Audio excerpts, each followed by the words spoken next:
आधार पर, बी में संरचना के आधार पर, संरचना के आधार पर, संरचना के आधार पर, बी में संरचना के आधार पर 3 भाग में बांटना। रैखिक बहुलक, शाखित बहुलक।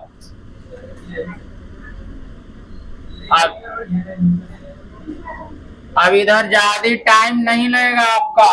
अब जो है मेन सब चैप्टर जो है ना, 8 वो चैप्टर मेन 9 को तो खत्म करे। 9 हो गया ना कि 10 वो 10 तो मेन सब खत्म हो गया। अब इधर सब हल्का चैप्टर है, उतना टाइम नहीं लेगा। दैनिक जीवन में रसायन तो 1 दिन में निपट जाएगा, तो छोटा चैप्टर है। तो 1 दिन से जारी रखती हूँ मेरे। कल टेस्ट न रहता है, वो जरूरी न है।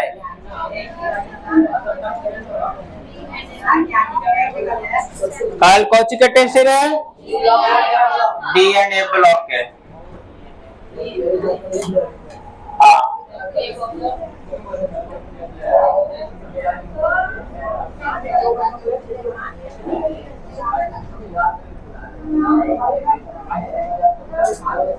लिखना नहीं है कुछ, खाली ऐसे बना दो। रैखिक में, शाखित में जिसमें शाखा निकला रहता है।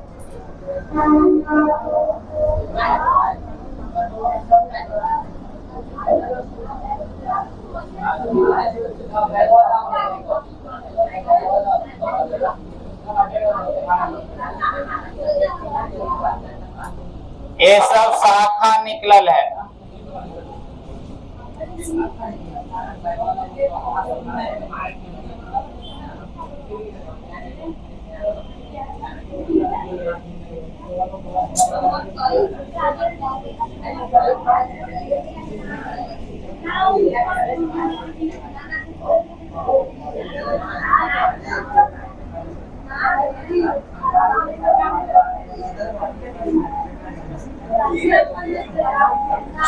तीनों बना लो।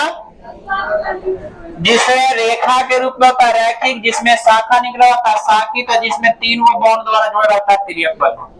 परिभाषा ना लिखना, खाली इसका उदाहरण याद रखना। औच घनत्व पॉलीथीन इसका उदाहरण होगा। औच घनत्व पॉलीथीन। पीवीसी हो जाएगा पॉलीथीन, पॉलीथीन। पीवीसी हो जाएगा, पीवीसी का poly vinyl chloride, polyvinyl chloride.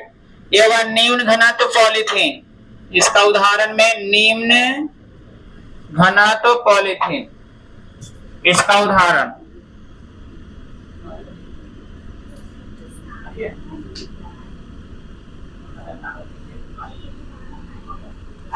ठीक है, वैसे ही बना लो बस। उसमें कर लेना, बेकेलाइट कर लेना।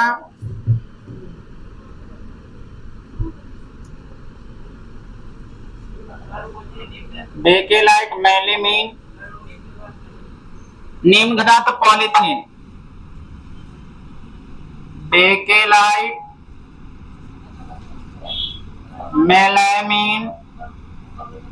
उदाहरण खाली याद रखिए बस, ज्यादा कुछ याद रखने की जरूरत ना है एकरा में।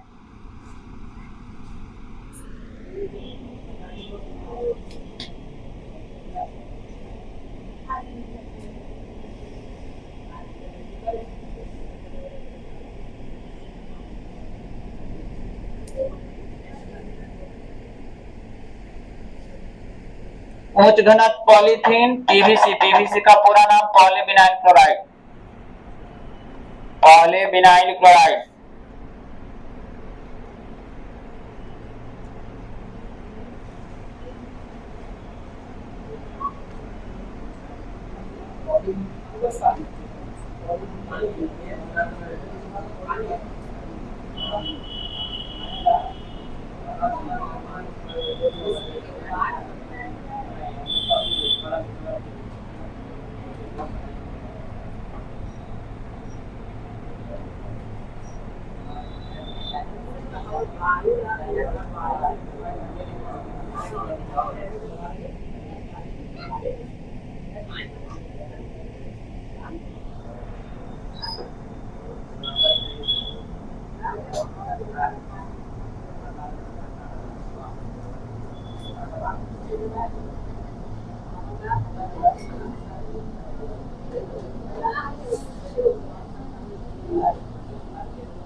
चलिए नीचे लिखना तो रैखिक बहुलक में याद रखना जो रेखा के रूप में होगा, ठीक है।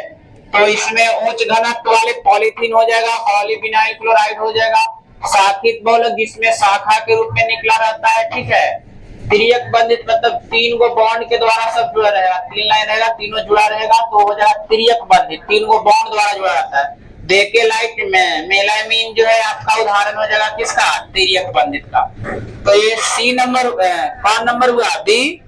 और सी में लिखना उसमें लगने वाले बल के आधार पर, सी में लिखना उसमें लगने वाले बल के आधार पर।